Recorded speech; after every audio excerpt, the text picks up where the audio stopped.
आता येतोय माझा आवाज येतोय?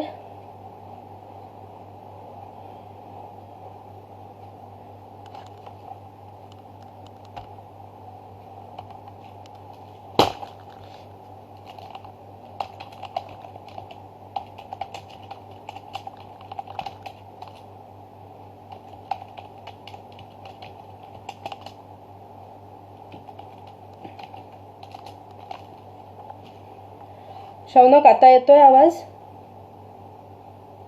Okay. I am just waiting for Prasad sir आणि मग आपण आपल्या सेशनला कंटिन्यू करूयात.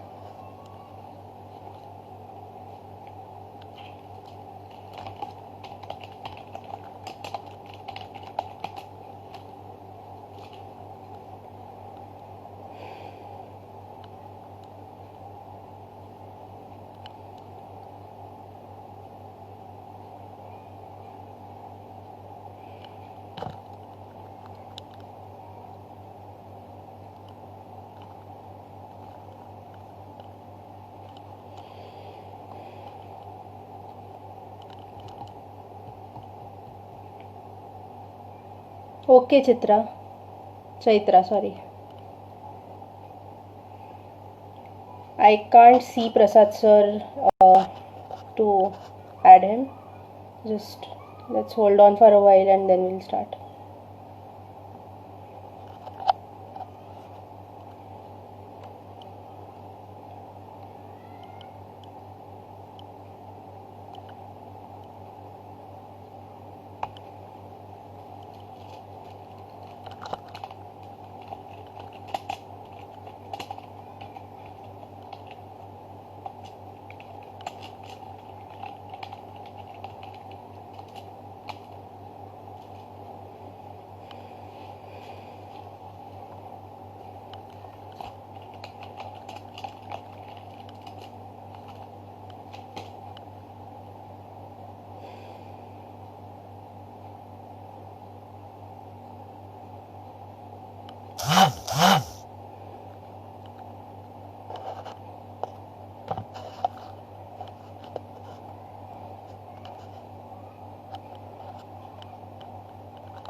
Yes.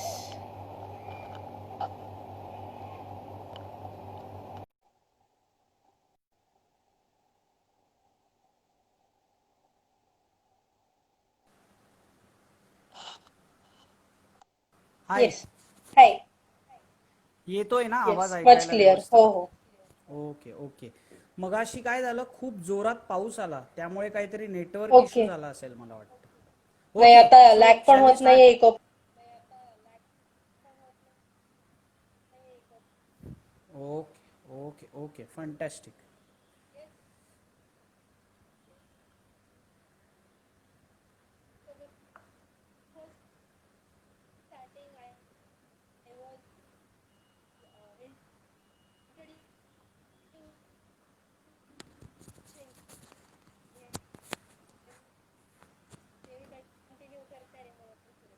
चालेल.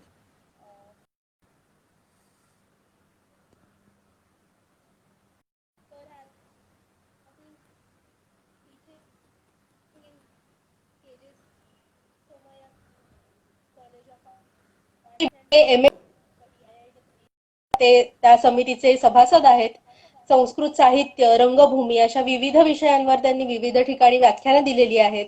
ह्या व्यतिरिक्त त्यांचे अनेक लेख प्रसिद्ध आहेत. जर्नल ऑफ एशियाटिक सोसायटी जे खूप मानांकित जर्नल आहे, त्यात त्यांचे 6 लेख प्रसिद्ध झालेले आहेत. त्या व्यतिरिक्त लोकसत्ता, महाराष्ट्र टाइम्स अशा न्यूजपेपर्समध्ये, झी मराठीचं मध्यंतरी दिशा नावाचं एक मॅगझिन आलं होतं, त्यातही त्यांचे लेख प्रसिद्ध झालेले आहेत. ह्या व्यतिरिक्त नाटकाविषयी सर स्वतःच उलगडून सांगतील त्यांचा प्रवास, पण त्यांचा थोडक्यात नाटकाविषयीचा काही सांगायचं झालं तर आधुनिक संस्कृत रंगभूमी तसंच मराठी रंगभूमीवर ते कार्यरत आहेत. 3 संस्कृत एकांक आणि 3 संस्कृत लघुनाट्य त्यांनी लिहिलेली आहेत. मृच्छकटिक, प्रतिमा, भिज्ञान शाकुंतलम या नाटकांचे ते अजूनही रसास्वाद प्रयोग करतात. ते आम्ही स्वतःही बघितलेले आहेत, खूप इंटरेस्टिंग आहेत. सो तुम्ही अपकमिंग टाइम्स मध्ये कधी ते असतील तर नक्की जाऊन ते नक्की पहा. मराठीतही एका गुराख्या ह्या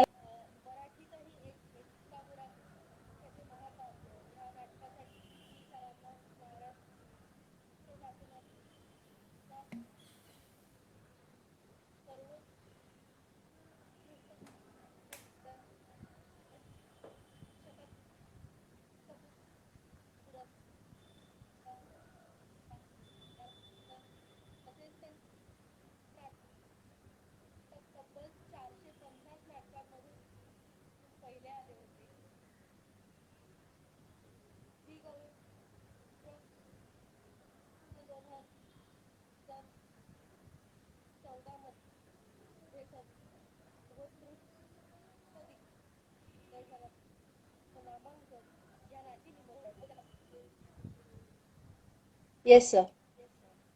ऐकू येत आहे? येतंय व्यवस्थित. Yes yes. कोणाचा आवाज येत नाहीये शौनक?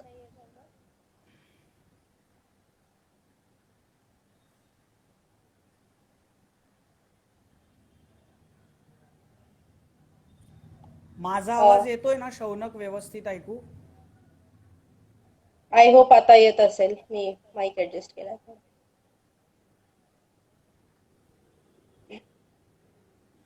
ओके.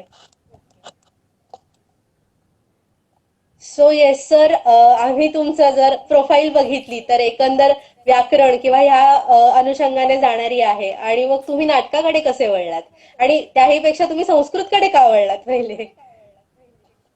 ओके. आकांक्षा, थँक्यू व्हेरी मच, धन्यवाद. या इंस्टाग्राम लाईव्ह सेशनसाठी तुम्ही मला बोलावलं त्यासाठी. माझा आवाज व्यवस्थित ऐकू येतोय ना? येस. हो, व्यवस्थित आहे. ओके. आता हे अशा पद्धतीचं इंस्टाग्राम लाईव्ह सेशन मी पहिल्यांदाच करतोय बरं का आकांक्षा. आणि ते मी तुमच्या सगळ्या संस्कृतवाले जे यंगस्टर्स आहेत तुझ्यासारखे अनेक, त्यांच्यामुळे करतोय. आणि व्योमन सारखा जो एक प्लॅटफॉर्म आजच्या काळाला साजेसा संस्कृत विषयक निर्माण झालाय त्यामुळे करतोय. तर त्यामुळे मी आधी सगळ्यात पहिल्यांदा तुम्हा सगळ्यांचे आभार मानतो, तुम्हाला सगळ्यांना थँक्यू म्हणतो. कालिदासांनी जसं म्हटलंय की पुराणम इति एव न साधू सर्वम, तसं जे ट्रॅडिशनल मार्ग असतात तेच चांगले असतात असं नव्हे, तर कधी कधी एखादा नवीन मार्ग सुद्धा चोखाळून बघावा. तर तो चोखाळून बघण्याची संधी मला तुमच्यामुळे मिळते. म्हणून तुम्हाला सगळ्यांना थँक्यू, धन्यवाद. धन्यवाद हा सर. तुम्ही कायम आम्ही बोलायला लगेच येता, अगदी वेळात वेळ काढून येता. आम्हीच खरंच खूप मनापासून आभार मानतो. येस. आणि धन्यवाद हे झालं आधुनिक संस्कृत, बाय द वे.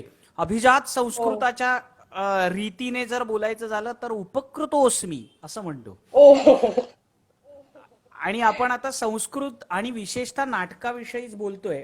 तर नाटकाविषयी बोलत असताना मला वाटतं चहाचा घोट घेता घेता बोलायला हरकत नाही ना? तुमची काय हरकत नाहीये ना नाही नाही, बरोबर नक्कीच होस्ट नाही, म्हणून? काही नाही. ओके. तर तुझा प्रश्न असा होता की खरं तर माझा अभ्यास जो आहे तो व्याकरणामध्ये आहे. तर संस्कृत नाटक कसं काय करायला लागलात तुम्ही असं म्हणत होतीस ना तू? हम्म. तर मजा अशी आहे की मी मुळात संस्कृत भाषेकडे वळलो, याला कारण माझी नाटकाची आवड हे आहे. ओ. वाव.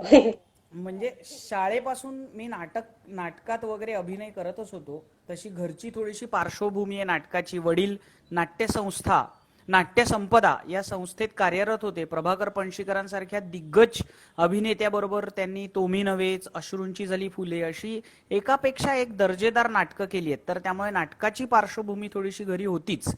आणि झालं असं की मी ज्या वर्षी 11वीला गेलो, म्हणजे मला वाटतं 1999 साल असेल ते, त्या वर्षी केंद्र सरकारने संस्कृत वर्ष घोषित केलं होतं. आणि त्यानिमित्त देशभर वेगवेगळे संस्कृत विषयक कार्यक्रम होणार होते. तसाच एक कार्यक्रम ठाण्यात सुद्धा होणार होता. आणि मी ज्या कॉलेजमध्ये होतो म्हणजे रुईया कॉलेज, त्या कॉलेजच्या विभाग प्रमुख होत्या तेव्हा डॉक्टर मंजुषा गोखले. त्यांनी मला असं विचारलं की एका संस्कृत नाटकात काम करशील का? आणि ते पहिलंच नाटक कुठलं असेल तर थेट साक्षात महाकवी कालिदासाचं अभिज्ञान शाकुंतल. म्हणजे काव्येषु नाटकम रम्यम तत्र रम्या शकुंतला असं ज्याच्याविषयी म्हणतात हम्म. ते शाकुंतल हेच पहिलं नाटक होतं, संस्कृत नाटक, ज्यात अभिनय करण्याची संधी मला मिळाली.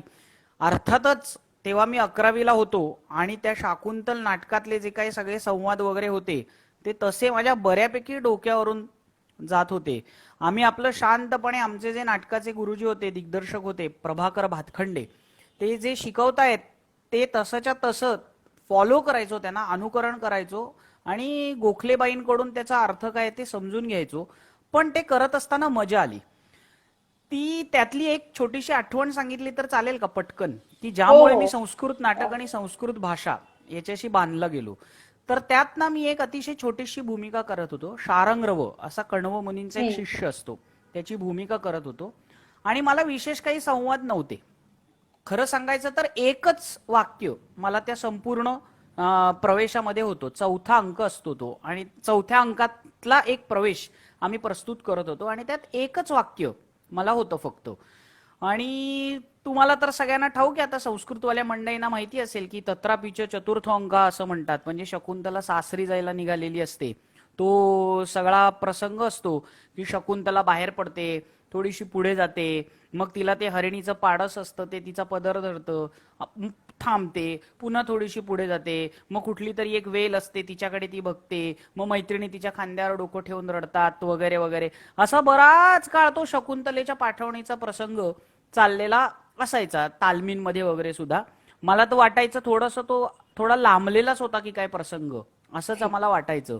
आणि मग असं सगळं सुरू असताना शकुंतला जेव्हा अगदी थेट त्या आश्रमाच्या दाराशी येऊन पोहोचते, तेव्हा ह्या शारंगरव झटकन पुढे होतो आणि एकच वाक्य म्हणतो.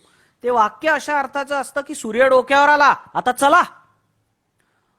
तुम्हाला सांगतो, ज्या दिवशी त्या नाटकाचा तो प्रयोग झाला ना, त्या दिवशी शकुंतलेचा तो सगळा पाठवणीचा प्रसंग प्रेक्षक असे सद्गदित होऊन बघत होते, लोकांच्या डोळ्यांच्या कडा ओलावल्या होत्या. आणि ज्या क्षणी मी असं म्हटलं की सूर्य माथ्यावर आला, आता चला, त्या क्षणी अचानक प्रेक्षागृहामध्ये हाशा पिकला आणि लोकांनी टाळ्या वाजवल्या. तर मी म्हटलं, अरेच्या, काय लोकांनी टाळ्या का बरं वाजवल्या? तर कदाचित असं असेल की तो सगळा असा दीर्घ शोकरसाने भरलेला असा प्रसंग जो होता, त्यात मी जे हे म्हणतो की आता चला, त्याच्यामुळे एक थोडासा लोकांचा मूड चेंज झाला असेल, लोकांना एक वेगळ्या रसाची अनुभूती आली असेल आणि त्याच्यातून त्यांनी त्याला प्रतिसाद दिला असेल. पण त्या एकमेव वाक्याला मला टाळ्या पडल्या, लोकांना ते आवडलं. तेव्हा मला याची खात्री पडली, म्हणजे तेव्हा मला असं वाटलं की अरे, संस्कृत भाषेत नाटक करून सुद्धा प्रेक्षकांपर्यंत पोहोचू आपण शकतो. असा मी संस्कृत नाटकाशी जोडला गेलो आणि मग संस्कृत नाटक करायचं तर संस्कृत भाषा शिकायलाच हवी, त्या निमित्ताने संस्कृत भाषेशी जोडला गेलो आणि मग अभ्यास करत करत करत व्याकरण, भाषाशास्त्र वगैरे इत्यादी अभ्यास केला.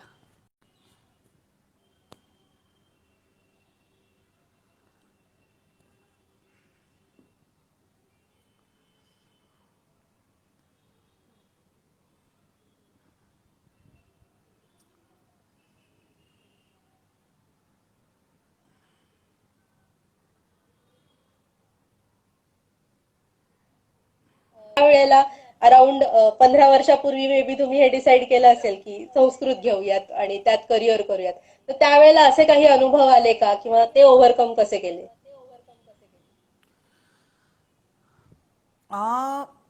खरं तर असं काय, मला म्हणजे मुळात मला ना घरून खूप सपोर्ट होता, घरून खूप पाठिंबा होता. मला 10वीला उत्तम गुण मिळाले होते, म्हणजे मला विज्ञान शाखेला वगैरे सहज प्रवेश मिळाला असता, इतपत चांगले गुण मला होते. पण माझ्या वडिलांनीच मला असं सांगितलेलं की प्रसाद, तुला गणिताची सूत्र पाठ करायला जास्त आवडतात का कविता करायला जास्त आवडते? तर मी म्हटलं कविता करायला आवडते. मग ते म्हणाले, मग तू कला शाखेला जा. आणि म्हणून मी कला शाखेला मुळात गेलो होतो. आणि मग कला शाखेला गेल्यानंतर काय आवडतंय ते परस्यू करत राहूया, असं करत करत मी हम्म. संस्कृत पर्यंत पोहोचलो. आणि घरच्यांनी कधीच विरोध केला नव्हता. घरचे कधीच असं म्हणाले नव्हते की तू हेच कर, तू इंजिनियरच हो किंवा तू डॉक्टरच हो. ते म्हणाले, तुझी जी आवड आहे ते तू करत राहा. सो संस्कृत भाषा मला आवडत गेली आणि तेव्हाच संस्कृतमध्ये BA करायचं असा निर्णय घेतला. एक राहता राहिला प्रश्न असा तो की हा विषय शिकून पुढे काय, असा एक प्रश्न अनेकांना हम्म. पडत असतो, बरोबर की नाही? म्हणजे करिअर काय करायचं असा एक प्रश्न अनेकांना पडत असतो.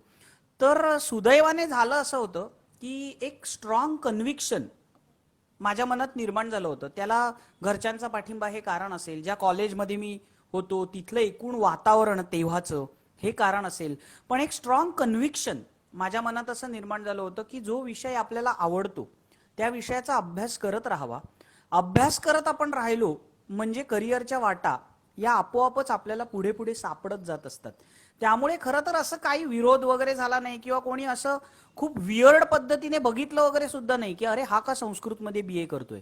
नाटक करत असताना मात्र बघितलं लोकांनी जरा, म्हणजे आम्ही जेव्हा सगळ्यात पहिल्यांदा संस्कृत नाटक आंतरमहाविद्यालयीन स्पर्धेत करायचं ठरवलं युथ फेस्टिवलमध्ये, तेव्हा आम्ही जेव्हा तालमींना सुरुवात केली तेव्हा येता जाता मुलं अशी थांबून 1-2 मिनिटं हे काय आहे बाई असं म्हणून बघायची आणि मग पुढे जायची. पण ते जे बघणं होतं ना त्याच्यामध्ये हा काय वेडा आहे असा लुक नव्हता, तर अरे हा काय करतोय काय नक्की बाबा असा लुक होता. आणि लोकांच्या मनात उत्सुकता असायची की संस्कृत भाषेत नाटक म्हणजे काय आहे बाबा. मला वाटतं ही उत्सुकता जी लोकांच्या मनात असते ना हीच आपल्याला अधिकाधिक संस्कृत नाटकं आपण करावीत, संस्कृत नाट्य प्रयोग करावेत अशी प्रेरणा देत असते. नक्कीच. म्हणजे कॉलेजचं वातावरण किंवा लकीली आम्ही त्याच कॉलेजचे आहोत त्यामुळे कुठेतरी त्याचा अनुभव आहे की नवीन नवीन करत राहण्याची ऊर्जा आपल्याला मिळत राहते. 4 ठिकाणी 4 वेगळ्या गोष्टी होत असतात, ते बघून आपल्याला खूप इन्स्पिरेशन मिळतं की आपण वेगवेगळं काय काय करत राहू. पण संस्कृत रंगभूमी म्हणलं तर आधीच्या काळी आणि आत्ताच्या काळी खूप डिफरन्स जाणवतो किंवा जसा जसा काळ पुढे जातो तसं आपण म्हणतो ऍडव्हान्समेंट होत जातं जसं आपण म्हणतो. बरोबर. त्याविषयी आम्हाला थोडं ऐकायला आवडेल की जुन्या काळी कसं होतं हे आणि आता कसं बदलत. ओके. संस्कृत रंगभूमी किंवा संस्कृत नाटकं जी आहेत मग ते भासाचे कर्णभारम उरुभंग यासारखे एकांक असतील, कालिदासाचं शाकुंतलासारखं नाटक असेल, भवभूतीचं उत्तर रामचरितम असेल, ही सगळी नाटकं जी आहेत ना त्यांची प्रस्तुती ही नाट्यशास्त्राच्या चौकटीत करणं मुख्यतः अपेक्षित आहे. म्हणजे संस्कृत रंगभूमी हे समजा एक रंगमंदिर आहे असा आपण विचार केला किंवा तो एक रंगमंडप आहे असा आपण विचार केला, अशी कल्पना आपण जर केली तर त्या रंगमंदिराचा किंवा रंगमंडपाचा पाया हा भरताचं नाट्यशास्त्र आहे. नाटक प्रस्तुत करत असताना अगदी नेपथ्य कसं असावं इथपासून ते संवाद कसे म्हणावेत, प्रेक्षकांपर्यंत कसे पोहोचावेत इथपर्यंत एक सविस्तर विवेचन नाट्यशास्त्रात केलेलं आहे.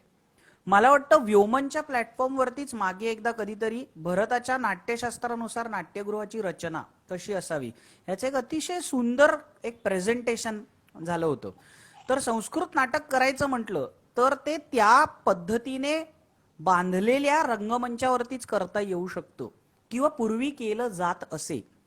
संस्कृत नाटककार नाटक लिहित असताना सुद्धा, संहिता लिहित असताना सुद्धा कुठेतरी त्यांच्या मनात नाट्यशास्त्राची ही चौकटच असे आणि ती चौकट डोक्यात ठेवूनच ते संवाद लिहित असत, प्रसंग निर्माण करत असत, प्रसंगांचं आरेखन करत असत.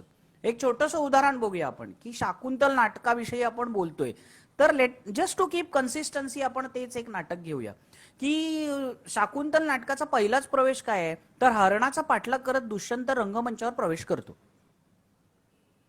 आता हे कसं दाखवणार रंगमंचावरती की हरिण पुढे धावतंय, दुष्यंत त्याचा पाठलाग करतोय, तो रथावर आरूढ आहे, त्याने धनुष्यबाण हातात धरलेला आहे वगैरे वगैरे वगैरे. हे जर रंगमंचावर दाखवायचं असेल ना तर आपल्याला त्याच्यासाठी नाट्यशास्त्रातल्या मुद्रा काय आहेत, नाट्यशास्त्राचे वेगवेगळे संकेत काय आहेत हे लक्षात घेणं गरजेचं आहे आणि तशा पद्धतीनेच त्याची प्रस्तुती सुद्धा करावी लागते. सो पूर्वी जे संस्कृत नाटक होत असे ते अशा पद्धतीने नाट्यशास्त्रातील संकेतांना अनुसरून नाट्यशास्त्राच्या चौकटीत असं होत असे. आज सुद्धा अभिजात संस्कृत नाटक करणारे असे म्हणून जे प्रोफेशनल कमर्शियल ग्रुप आहेत काही, मग त्याच्यामध्ये पण्णीकरांचं थिएटर असेल, रतन थिय्याम असतील, हे सुद्धा त्या नाट्यशास्त्राच्या चौकटीतच प्रवेश करतात, प्रस्तुती करतात. या सगळ्या प्रोफेशनल थिएटर्सच्या बरोबरीनेच असे सुद्धा काही एक समूह आहेत, समूह म्हणजे a part of our community असे काही समूह आहेत की जे परंपरेने संस्कृत नाटक करतात. उदाहरणार्थ केरळमध्ये आपण जर का गेलो तर चाक्यार किंवा चाक्य. शाक्यार असा जो समाज आहे हम्म, ते परंपरेने संस्कृत नाटक करतात. प्रामुख्याने भासाची नाटकं वगैरे ते प्रस्तुत करतात. तिथे सुद्धा आपल्याला असं दिसतं की ते जो कुडियट्टम नावाचा जो एक त्यांचा प्रस्तुतीचा रंगमंचीय प्रस्तुतीचा प्रकार आहे त्याची एक चौकट आहे.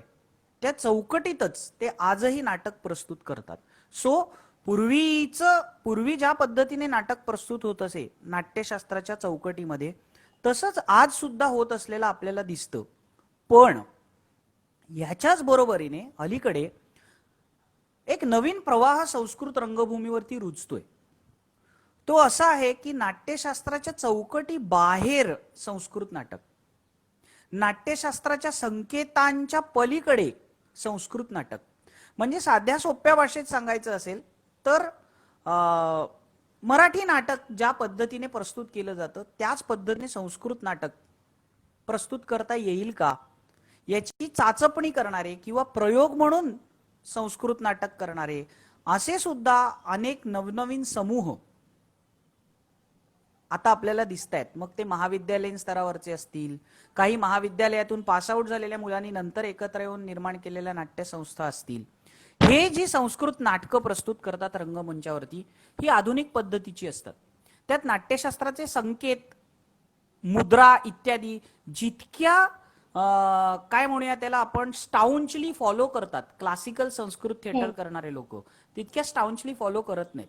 एक छोटंसं उदाहरण देतो हे सांगण्यासाठी म्हणून की उदाहरणार्थ समजा नाट्यशास्त्राच्या संकेतानुसार एखादं पात्र रंगमंचावरती स्वगत बोलतंय म्हणजे ते जे संवाद बोलते ते पात्र स्वतःशीच बोलतोय, ते रंगमंचावरील इतरांना ऐकू येत नाहीये, तर त्याच्यासाठी एक विशिष्ट मुद्रा केली जाते.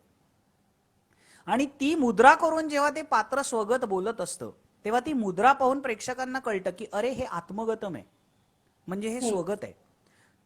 ते स्वगत संपल्यानंतर ती मुद्रा पुन्हा फिरवली जाते, म्हणजे ऍज इफ संपवली जाते ती मुद्रा. आणि ती संपवली की प्रेक्षकांना पुन्हा कळतं की अरे आता इथून पुढचे जे सगळे संवाद आहेत या पात्राचे ते रंगमंचावरच्या इतर पात्रांना सुद्धा ऐकू जाणार आहेत. ही झाली नाट्यशास्त्राची चौकट.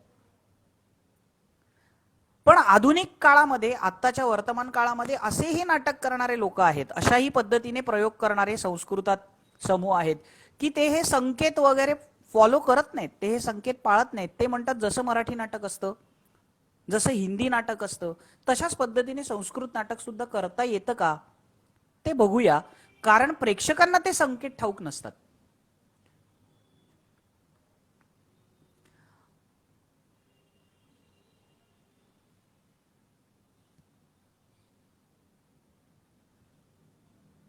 एक मात्र आहे अजून की अशा पद्धतीने नाटक करत असताना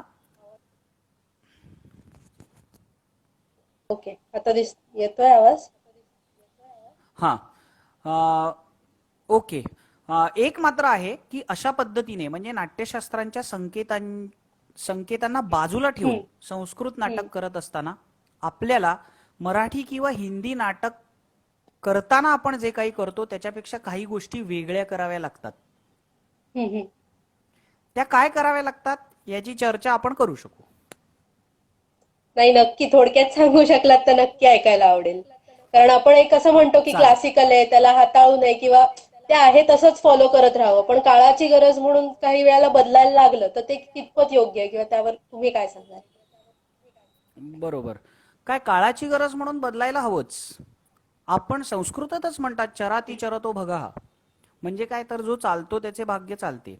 तर काळाची गरज आहे म्हणून बदलायला हवंच. फक्त बदलत असताना आपण जी एस्टॅब्लिश्ड गोष्ट आहे, जी प्रस्थापित गोष्ट आहे त्याचा अवमान कुठे होणार नाही याची काळजी घ्यायला हवी, इतकंच. आणि नवी वाट ही शोधायलाच हवी. तर आपण असं म्हणत होतो की समजा नाट्यशास्त्रांच्या पलीकडे जाऊन संस्कृत नाटक करायचं असेल तर काय वेगळ्या गोष्टी कराव्या लागतात. तर पहिली एक गोष्ट करावी लागते ती म्हणजे नाट्यशास्त्रानेच जे अभिनयाचे 4 प्रकार सांगितलेले आहेत त्यापैकी आंगिक अभिनय आणि वाचिक अभिनय या 2 अंगांचा विचार मराठी हिंदी नाटकांपेक्षा थोडा अधिक करावा लागतो. माझा आवाज पोहोचतोय ना?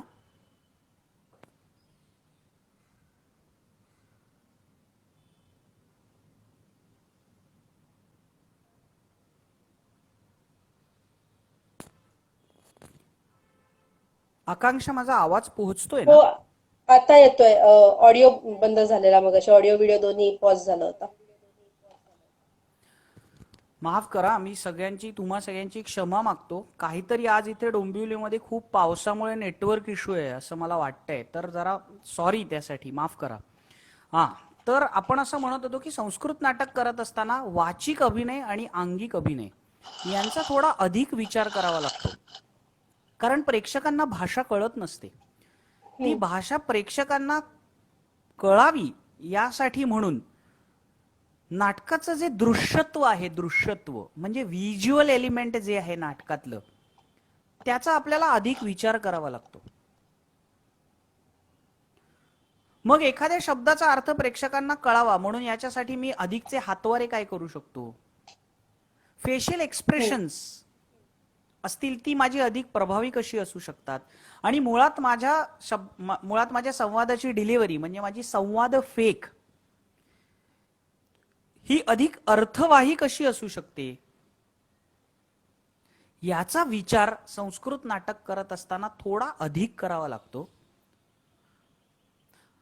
आणि असं म्हटलं तरी वावगं ठरणार नाही की संस्कृत नाटक करत असताना केवळ व्यवहारिक गरज म्हणून ते थोडंसं भडक करावं लागतं.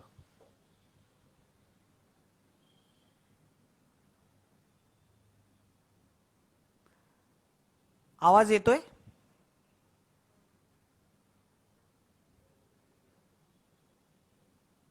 माझा आवाज पोहोचतोय ना?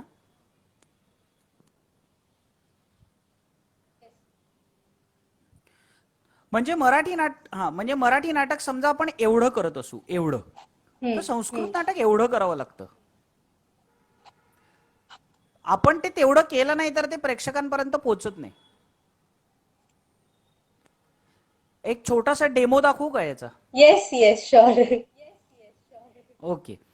भगवत अज्जुकीयम अशा नावाचं एक प्रहसन आहे. गोष्ट एकदम कॉमेडी आहे. म्हणजे आता चला हवा येऊ द्या किंवा तो कपिल शर्माचा शो वगैरे जसा असतो ना, म्हणजे पुरुषाने बाई होणे, बाईने पुरुष होणे, याचं मूळ काय असेल तर ते भगवत अज्जुकीयम हे संस्कृतातलं प्रहसन आहे. एका ओळीत गोष्ट अशी आहे त्याची की एक बौद्ध संन्यासी आणि एक गणिका हे एकाच बागेत एकाच ठिकाणी आलेले असतात आणि गणिकेचा मृत्यू होतो आणि बौद्ध संन्यासी आपल्याकडे काहीतरी सिद्धी आहे हे दाखवण्यासाठी म्हणून गणिकेच्या शरीरात स्वतःचे प्राण घालतो.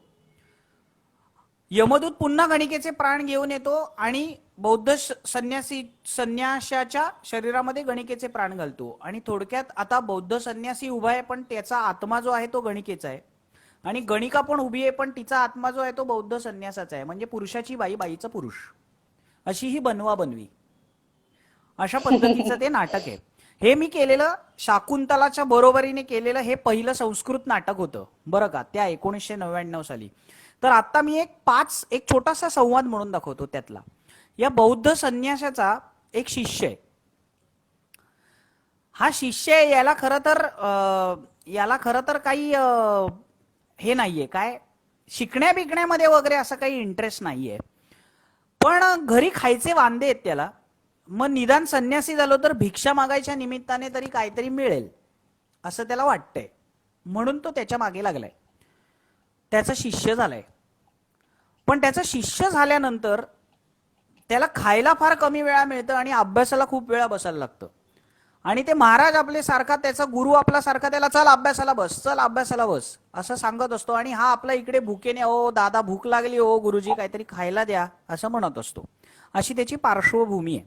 आता मी त्यातला एक छोटासा संवाद म्हणून दाखवतो. या शिष्याचा प्रवेश, तो त्याच्या गुरुजींना शोधतोय आणि गुरुजी काही सापडत नाहीयेत. तो शोधतोय कारण त्याला काहीतरी खायला हवंय. भिक्षा मागायला जाऊया, अभ्यास नंतर करू असं त्याला सांगायचंय. बघा आता मी काय करतोय. आणि मगाचं लक्षात ठेवा, मराठी नाटक एवढं करत असू तर संस्कृत नाटक एवढं करावं लागतं. भगवन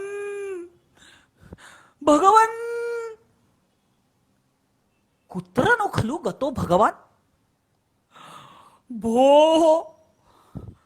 क्षुधा क्षुधा मां बाधते अस्माकं घे आशन नाशेन अतीव बुभुक्षितो अहम शाक्य श्रमणकः प्रव्रजितः हा परंतु तत्रापि केवलम एकत्वेन उदरभरणं अशक्यमासीत् अतः ततो निर्गत्य अस्य दुष्टाचार्यस्य भाण्डभार गर्दभः संवृत्तः का गतिः भगवन्तमेव अनुसरामि भगवन् भगवन्.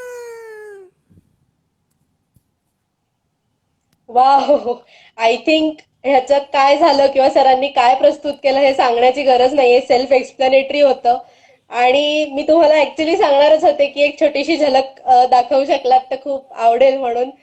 पण डेफिनेटली खूप खूप छान होतं. म्हणजे सरांना ऐकणं किंवा त्यांचा परफॉर्मन्स बघणं in it self is very enriching आणि खूप आतुरतेने आम्ही सगळी वाट पाहत असतो की सरांचा एखादा कार्यक्रम कधी आम्हाला बघता येईल किंवा कधी जाता येईल.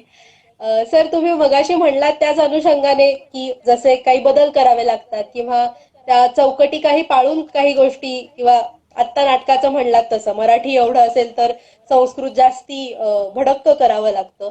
तर तुम्ही एक्सपेरिमेंटल प्लेस करत आहात अजूनही, तर त्याचा एक्सपिरियन्स कसा आहे किंवा संस्कृत नाटकाचं दिग्दर्शन इन इट सेल्फ हा एक्सपिरियन्स तुमचा कसा आहे? ओके. आकांक्षा, तू जसं म्हणालीस तसं बदल काही करावे लागतात. तर आज संस्कृत नाटक जर करायचं असेल तर दोन प्रकारचं करता येऊ शकतं. एक तर पूर्णतः नवीन नाटक लिहिणं आणि ते करणं, किंवा दुसरं शाकुंतल, उत्तर रामचरितम, मृच्छकटिक यासारखी जी क्लासिक्स आहेत संस्कृतातली त्यांचं पुनरुज्जीवन करणं. अशा दोन पद्धतीने आपण संस्कृत नाटक करू शकतो. तर आधी आपण त्याच्याविषयी बोलूया. म्हणजे पुनरुज्जीवन करायचं असेल तर त्याविषयी, त्याचं काय करावं लागतं त्याच्याविषयी बोलूया. कसं आहे, ही सगळी नाटकं जर आजच्या काळात करायची झाली पुन्हा तर त्याच्यात अनेक अडचणी आहेत. सगळ्यात पहिली अडचण म्हणजे मोठ्या मोठ्या संहिता, 5 अंकी नाटक, 7 अंकी नाटक, मृच्छकटिकासारखं 10 अंकी नाटक. पहिली अडचण, कोण बसवणार, कोण करणार. म्हणजे आपण संगीत मृच्छकटिक मराठी सुद्धा जर बघितलं, मराठीमध्ये संगीत मृच्छकटिक येऊन गेलेलं आहे, तेही जर का आपण बघितलं त्यात आपल्याला असं दिसतं की मूळ 10 अंकी नाटकापैकी पहिले 5 अंक सविस्तर प्रस्तुत केले गेलेले आहेत आणि पुढचे 5 अंक जे आहेत ना ते अक्षरशः गुंडाळलेत संगीत नाटकामध्ये, कारण विस्तृत संहिता असतात. पहिली अडचण. दुसरी अडचण अशी की नाट्यशास्त्रांचे संकेत. ज्या काळात ही नाटकं प्रस्तुत व्हायची त्या काळातला प्रेक्षक जो होता तो नाट्यशास्त्राचे संकेत ठाऊक असलेला होता. त्या काळातलं जे नाटक होतं ते नाट्यशास्त्राशी परिचित असलेल्या अशा प्रेक्षकांसाठी म्हणून केलं जात असे. अभिजन प्रेक्षक होते तेव्हाचे जे होते ते. कालिदास सुद्धा शाकुंतलातच काय म्हणतो असं की आपल्या समोर बसलेले जे प्रेक्षक आहेत हे सगळे जाणकार प्रेक्षक आहेत. पण आता नाट्यशास्त्राची जाण असलेले प्रेक्षक सगळेच असतील असं नाही. ही दुसरी अडचण आहे. म्हणजे मूळ जो पाया आहे संस्कृत नाटक करण्याचा, प्रस्तुती करण्याचा, नाट्यशास्त्राचे संकेत, ते प्रेक्षकांना ठाऊक नाहीयेत. ही दुसरी अडचण आहे त्यातली. तर ह्या अडचणी आपल्याला मुळात पहिल्यांदा त्यांच्यावरती आपल्याला मात करता यायला हवी. त्याच्यातून काहीतरी मार्ग शोधायला हवा आपण. आणि तिसरी अजून एक महत्वाची अडचण म्हणजे भाषा. संस्कृत भाषा कळणारा प्रेक्षक समोर जो असेल तो मोजकाच असेल. तर याच्यावरती ना आम्ही अलीकडच्या काळात मृच्छकटिक आहे शूद्रकाचं, भासाचं प्रतिमा नाटक आहे, कालिदासाचं शाकुंतल आहे, यांचे काही नव्या धाटणीचे प्रयोग प्रस्तुत केले. आम्ही त्याला रसास्वाद नाट्य असं म्हणतो. काय करायला लागतं हे करण्यासाठी, काय करायला हवं किंबहुना हे करण्यासाठी, तर सगळ्यात पहिल्यांदा अब्रिजमेंट करायला हवी संहितेची. म्हणजे 7-7, 10-10 अंकी संहिता ज्या आहेत त्यांचं एडिटिंग करून छोटेखानी संहिता त्यांच्या आपण तयार करायला हव्यात, सुटसुटीत प्रयोगानुकूल अशा संहिता तयार करायला हव्यात. त्यातला नको तो भाग वगळायला हवा, पहिली गोष्ट करायला हवी. दुसरी गोष्ट काय करायला हवी, तर आपण त्या अडॉप्ट करायला हव्यात. म्हणजे आजच्या काळाला साजेसे असे काही बदल आपण त्या संहितांमध्ये करायला हवेत. मग आवश्यकता असेल तर त्याच्यामध्ये आजच्या काळातली एखादं पात्र घातलं तरी काय हरकत नाही. मूळ संहितेला कुठेही धक्का न लागता, मूळ आशय न बदलता एखादं नवीन पात्र त्यात जर आलं तरी काही हरकत नाही. जसं आम्ही शाकुंतल करतो, धनश्री लेले ज्या अत्यंत प्रख्यात अशा निरूपणकार आहेत, आपल्या सगळ्यांना ठाऊक आहेत, त्या आणि मी असं मिळून आम्ही 2 पात्री शाकुंतल करतो. तर त्यात आजच्या काळातला सूत्रधार आहे आणि आजच्या काळातली नटी आहे. म्हणजे अगदी आजच्या काळातले कॉलेजमध्ये शिकवणारा एखादा प्राध्यापक किंवा विद्यार्थिनी, ही 2 नवीन पात्र आम्ही त्या संहितेत घातली आहेत आणि ती एकमेकांशी बोलत बोलत शाकुंतल नाटकाची गोष्ट प्रेक्षकांपर्यंत उलगडत जातात, असं आम्ही केलंय.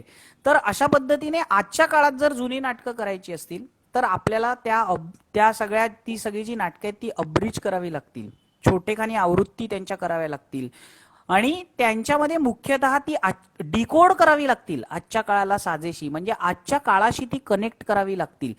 तेव्हा एका वाक्यात सांगायचं झालं तर प्रयोगानुकूल रंगावृत्ती जर आपण केल्या तर ही सगळी जुनी नाटकं जी आहेत ती पुन्हा आपण आज करू शकतो. रादर आम्ही तशी करतोय.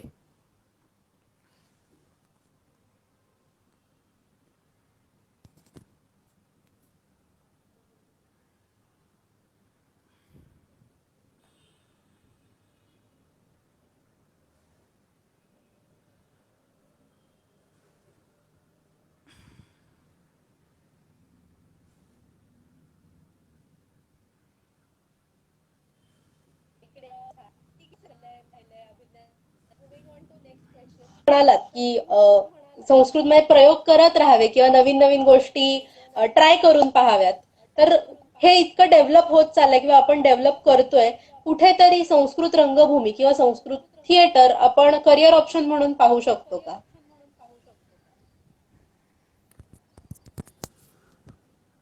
ह्या प्रश्नात खरं तर असा एक उपप्रश्न असेल किंवा मला विचारावं असं वाटेल की करिअर म्हणजे काय मुळात.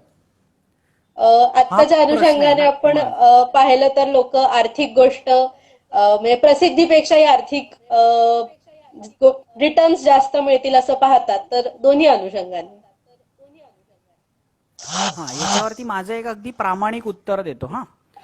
माझं प्रामाणिक उत्तर याच्यामध्ये असं आहे की कुठलीही कला असू दे, मग ती गायन कला असू दे, नृत्य असू दे, नाटक असू दे, ह्या कुठल्याही कलेची जोपासना करत असताना मुळात पॅशन म्हणून करावी. प्रोफेशन म्हणून जर आपल्याला करायची असेल ती, तर मग त्याच्यासाठी जे कॉम्प्रोमाइजेस वेगवेगळे करावे लागतात ते करायची आपली तयारी आहे का याचा आधी विचार करावा. आणि तसं म्हटलं तर संस्कृत नाटक हे काही आता करिअर म्हणजे पैसे मिळवण्याचं साधन होऊ शकत नाही. त्याचं कारण असं की पैसे मिळण्यासाठी मुळात तिथे असा भरपूर प्रेक्षक असावे लागतात की जे खिशातले पुष्कळ पैसे खर्च करून हे नाटक पाहण्यासाठी म्हणून येतील. तर तसा प्रेक्षक अजूनपर्यंत संस्कृत रंगभूमीला मिळालेला नाही. सध्याची जी परिस्थिती आहे, वर्तमान परिस्थिती, त्यात तर असं आहे की कुठलीच प्रयोगक्षम कला जी आहे ती अर्थप्राप्तीचं उत्तम साधन होऊ शकेल का याच्याविषयी शंका यावी अशी सध्याची परिस्थिती आहे. कठीण काळ आहे आत्ताचा जो आहे तो. पण मी थोडंसं तुझा प्रश्न मला हवा तसा वळवतो आणि त्याचं उत्तर देतो. मी असं म्हणतो की आजच्या काळात सुद्धा आपण नाटकाची पॅशन असेल, म्हणजे अभिनय करण्याची पॅशन असेल, तर संस्कृत रंगभूमीकडे एक पर्याय म्हणून बघू शकतो का? का फक्त मराठी रंगभूमीच करावी, हिंदी रंगभूमीच करावी? त्याच्यावर माझं उत्तर असेल की निश्चित संस्कृत रंगभूमीकडे आपण एक पर्याय आपली पॅशन जोपासण्याचा म्हणून बघू शकतो. कारण संस्कृत नाटक करणे हे मराठी नाटक करण्यापेक्षा वेगळ्या अर्थाने चॅलेंजिंग असतं. खरं. प्रेक्षकांना समजत नसलेल्या भाषेमध्ये तुम्हाला रंगमंचावर काहीतरी प्रस्तुत करायचंय आणि आशय प्रेक्षकांपर्यंत पोहोचवायचा आहे, ही सोपी गोष्ट नसते. त्याच्यासाठी तुम्हाला काही वेगळे प्रयत्न करावे लागतात. So you can really challenge your self.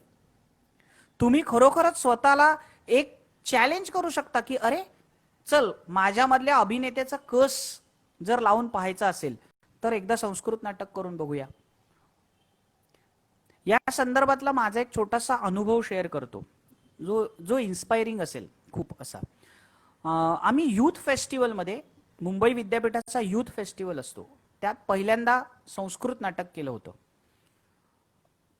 आणि तेव्हा हे भगवदज्जुकियम नाटक केलं होतं आम्ही त्यात. आम्हाला खूप भीती वाटत होती की अरे आपण स्पर्धेत नाटक करतोय. बरं ती संस्कृत नाट्य स्पर्धा नव्हती हा, आकांक्षा. त्यामध्ये मराठी सोडून इतर कुठल्याही भाषेत नाटक प्रस्तुत करायचं अशी ती स्पर्धा होती. आणि त्यात प्रामुख्याने हिंदी आणि इंग्रजी या दोन भाषेतली नाटकं असायची, काही गुजराती नाटकं असायची. संस्कृत नाटक आमचंच एकमेव होतं आणि आम्हीच बहुधा रुईया कॉलेजतर्फे करणारे ते पहिले असे होतो. त्यामुळे आम्हाला भयंकर टेन्शन होतं तेव्हा. पण प्रत्यक्षात झालं असं की जेव्हा आम्ही तो प्रयोग प्रस्तुत करत होतो तेव्हा ह्याच भगवदज्जुकियमचा प्रयोग आता ज्या पद्धतीने आम्ही प्रस्तुत केला, तर तो प्रयोग जेव्हा आम्ही प्रस्तुत करत होतो तेव्हा प्रेक्षकांचा त्याला प्रचंड प्रतिसाद मिळत होता. एखादी मराठी कॉमेडी बघत असताना, मराठी विनोदी नाटक बघत असताना जसे लोक हसत असतात तसे प्रेक्षक त्याला हसत होते. आणि समोर बसलेली सगळी रुपारेल, मिठीबाई, झेवियर्स अशी वेगवेगळ्या कॉलेजेसमधली मुलं ज्यांना संस्कृतची पार्श्वभूमी असण्याची सुतराम शक्यता नाही, ती सुद्धा त्याला उत्तम प्रतिसाद देत होती. फायनली ते नाटक त्या स्पर्धेत सगळ्या भाषांमधील नाटकांच्या स्पर्धेमध्ये दुसरं आलं. आणि पहिलं आलेलं जे नाटक होतं त्याचा हिरो होता सिद्धार्थ जाधव. म्हणजे तुम्हाला कळू शकेल की what was the level of level competition of the at that time. हा, तर असं असून सुद्धा ते दुसरं आलं. आणि त्या स्पर्धेचे परीक्षक होते चेतन दातार. चेतन दातार हे खूप मोठे प्रयोगशील असे दिग्दर्शक होते, आविष्कार या संस्थेशी संबंधित होते. आणि त्या स्पर्धेच्या पारितोषिक वितरण समारंभात ते असं म्हणाले की संस्कृत नाटक मी पहिल्यांदाच बघितलं पण मला ते खूप आवडलं. आणि मी त्याही पुढे जाऊन असं म्हणेन की संस्कृत नाटक करणे हा सुद्धा प्रायोगिक रंगभूमीचाच एक प्रकार आहे. मला वाटतं त्यांच्या या वाक्यातच संस्कृत नाटक करणे हे करिअर असू शकतं का याचं उत्तर दडले. जर तुम्ही नाटक करणे, जर तुम्ही अभिनय करणे या गोष्टीकडे एक प्रयोग म्हणून पाहत असाल, तुम्हाला प्रायोगिक रंगभूमीवरती काहीतरी करण्याची इच्छा असेल, तर येस, संस्कृत नाटक can be a good career option if you want to pursue a career in experimental theatre.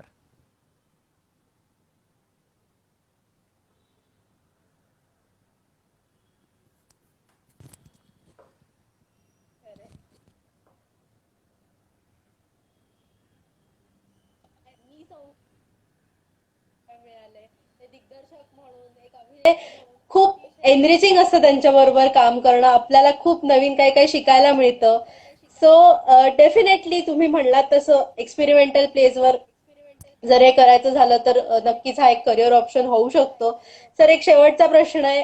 प्रश्नाच्या पेक्षा मी म्हणते की आपण छोटीशी रॅपिड फायर राऊंड खेळूयात का? चालेल ना, पण अडचणीचे प्रश्न विचारू नका, तेव्हा मी प्राध्यापक हे लक्षात ठेवा. नाही नाही. सो आमचा पहिला प्रश्न आहे सर, थिएटर की टीचिंग?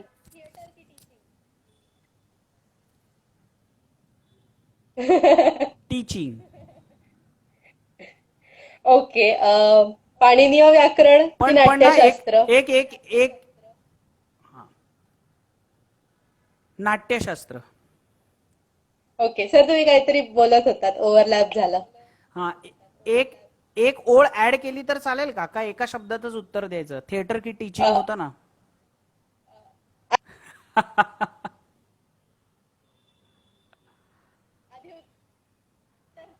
हा, तर हो, मग मी उत्तर दिलं ना, थिएटर की टीचिंग, याचं उत्तर टीचिंग.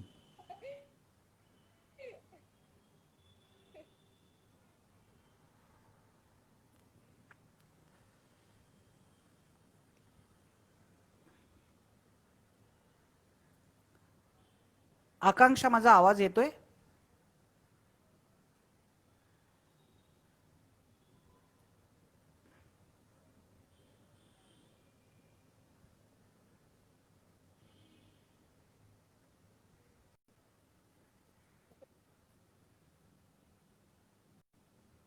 येस. ओके.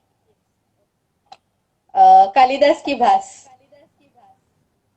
भास.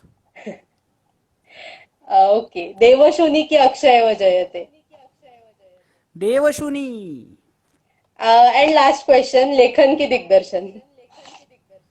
दिग्दर्शन.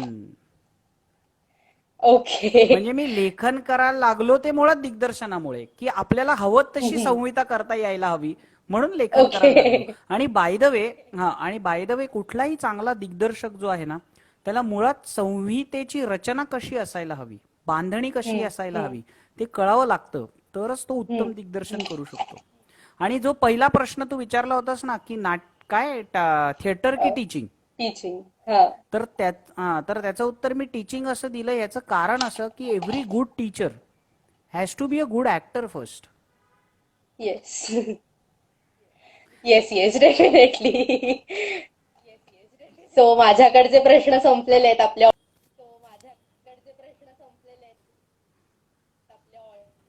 ऑडियन्स मध्ये कोणाला काही विचारायचं असेल तर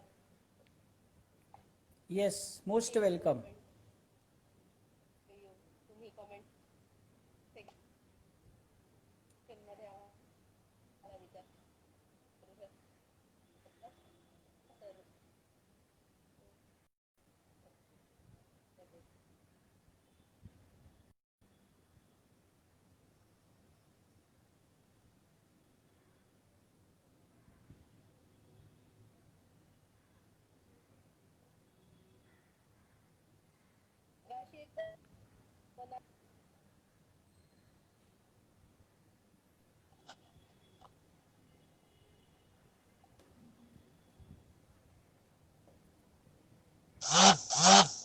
हॅलो सर, येतोय आवाज? हा, आता येतोय. हा. एका जणांनी विचारलंय, मनाली कदम म्हणून आहेत, डिफरन्स बिटवीन नाट्यशास्त्र अँड अभिनय दर्पण इन संस्कृत प्लीज. नाट्यशास्त्र हा मूल ग्रंथ आहे. अभिनय अभिनय दर्पण जे आहे ते त्याच्यावरचं विवेचन आहे. ओके. अजून कोणाला काही विचारायचंय? आय थिंक प्रश्न नसावेत, कारण सरांनी सगळ्या प्रश्नांची समर्पक उत्तरं दिलेली आहेत.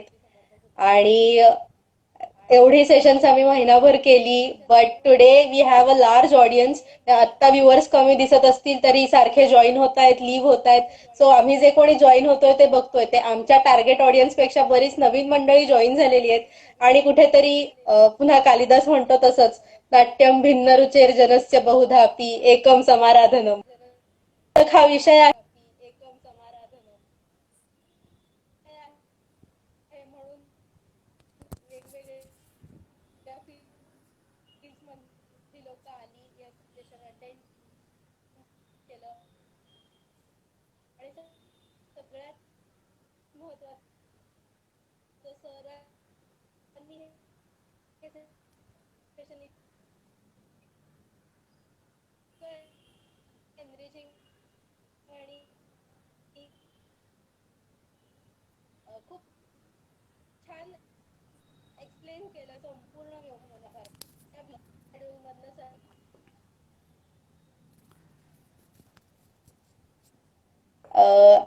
अँड आय ऑफिशियली डिक्लेअर की आमचं सेशन इथे संपलंय. Thanks a lot sir once again. फक्त मला थँक्यू. काही ओके सर, काही अनाउन्समेंट्स करायच्या आहेत तेवढ्या करते आणि मग आपण हे सेशन थांबवूया. ओके. आम्ही गणेश नामरंग नावाने एक कॉम्पिटिशन घेतली होती, त्याचा रिझल्ट आज 9 वाजता आहे. So I appeal to all our audience की स्टे ट्यून फॉर इट. आम्ही आमच्या फेसबुक आणि इंस्टाग्राम पेजवर तो रिझल्ट डिक्लेअर करणार आहोत. ह्या व्यतिरिक्त आम्ही आमचं युट्यूब चॅनल आणि ब्लॉग्स सुरू केलेले आहेत. सो जसं तुम्ही आम्हाला फेसबुक आणि इंस्टाग्रामवर फॉलो करताय, तसंच आमच्या युट्यूब पेजलाही सबस्क्राईब करा, ब्लॉग्स फॉलो करा, ते सबस्क्राईब करा. ह्या व्यतिरिक्त आम्ही आमचं ट्विटर अकाउंटही सुरू केलेलं आहे, so you can follow us there also. आणि उद्यापासून आम्ही नवीन थीम घेऊन येत आहोत. And I officially sign off the test, declaring की आम्ही आमची अमृतवाणी थीम आज बंद करतोय. So thank you once again for being there. Thanks a lot sir.